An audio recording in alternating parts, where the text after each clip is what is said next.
যুক্ত থাকার জন্য। দর্শক, ঢাকা টাঙ্গাইল মহাসড়কের খবর জানাচ্ছিলেন আমাদের সহকর্মী।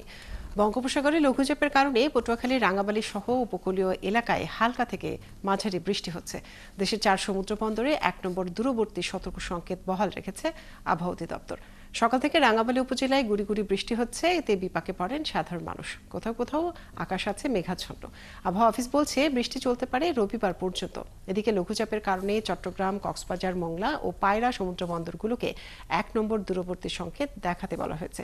সেই সঙ্গে উত্তর বঙ্গোপসাগর ও গভীর সাগরে অবস্থানরত সব মাছ ধরার নৌকা ও ট্রলারকে পরবর্তী নির্দেশ না দেওয়া পর্যন্ত উপকূলের কাছাকাছি এসে সাবধানে চলাচল করতে বলা হয়েছে।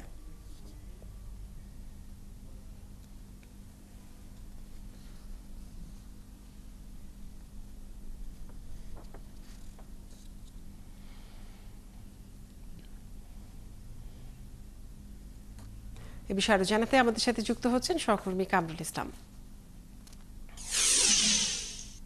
কামরুল, এই বৃষ্টি কতক্ষণ পর্যন্ত চলতে পারে, এখন হচ্ছে কিনা, এবং সেখানে শীত কেমন অনুভব? জি, আপনি যেমনটি বলছিলেন যে বঙ্গোপসাগর এবং তৎসংলগ্ন এলাকায় অবস্থানরত সুস্পষ্ট লঘুচাপটি গভীর নিম্নচাপে পরিণত হয়েছে, যার প্রভাবে আজ সকাল থেকে রাঙাবালী এবং পায়রা বন্দর এলাকায় বৃষ্টি ঝরছে। এই মুহূর্তে আমি আগুনমুখা নদীর তীরে রয়েছি, ক্যামেরা পার্সনের মাধ্যমে আপনাকে দেখানোর চেষ্টা করছি।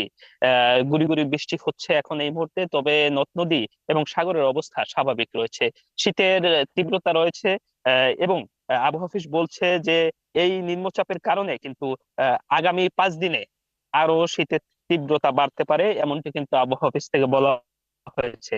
আবহাওয়া অফিসের যে সর্বশেষ বিজ্ঞপ্তি তাতে বলা হয়েছে দক্ষিণ পশ্চিম বঙ্গোপসাগর ও তৎসংলগ্ন এলাকায় অবস্থানরত সুস্পষ্ট লঘুচাপটি ঘনীভূত হয়ে পশ্চিম মধ্য বঙ্গোপসাগর ও তৎসংলগ্ন এলাকায় নিম্নচাপে পরিণত হয়েছে। এটি গতকাল সন্ধ্যা 6টায় পায়রা সমুদ্র বন্দর থেকে 1200 কিলোমিটার দক্ষিণ পশ্চিম অবস্থান করছিল। এটি আরো উত্তর পূর্ব দিকে অগ্রসর হতে পারে বলছিল আবহাওয়া অফিস, এবং নিম্নচাপ কেন্দ্রের 44 কিলোমিটারের মধ্যে বাতাসের একটানা সর্বোচ্চ গতিবেগ ঘন্টায় 40 কিলোমিটার, যা দমকা অথবা ঝোড়ো হাওয়া আকারে 50 কিলোমিটার পর্যন্ত বৃদ্ধি পাচ্ছে।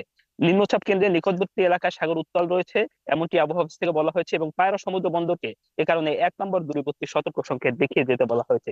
সেই সঙ্গে আবহাওয়া অফিস বলছে যে উত্তর বঙ্গোপসাগর ও গভীর সাগরে অবস্থানরত সকল মাছ ধরা নৌকা ও ট্রলারকে পরবর্তী নির্দেশ না দেওয়া পর্যন্ত উপকূলের কাছাকাছি এসে সাবধানে চলাচল করতে বলা হয়েছে। সেই সঙ্গে কাজরিয়া, আমরা যেমনটি দেখছি যে এই মুহূর্তে কিন্তু গুড়ি গুড়ি বৃষ্টি ঝরছে, এবং এই বৃষ্টির তীব্রতা যদি বাড়ে সেক্ষেত্রে কিন্তু ফসলের ক্ষতির একটি সংখ্যা রয়েছে। এই মুহূর্তে মাঠে আমন ধান রয়েছে, এবং আহ এবং কাঁচা বাদাম রয়েছে, এবং আরো যে আগাম তরমুজ রয়েছে সেটি কিন্তু সেগুলো মাঠে রয়েছে, ক্ষতিগ্রস্ত যার কারণে হতে পারে, যেমনটি কৃষি কর্মকর্তারা বলছেন। কামরুল, আপনাকে অনেক ধন্যবাদ যুক্ত থাকার জন্য। দর্শক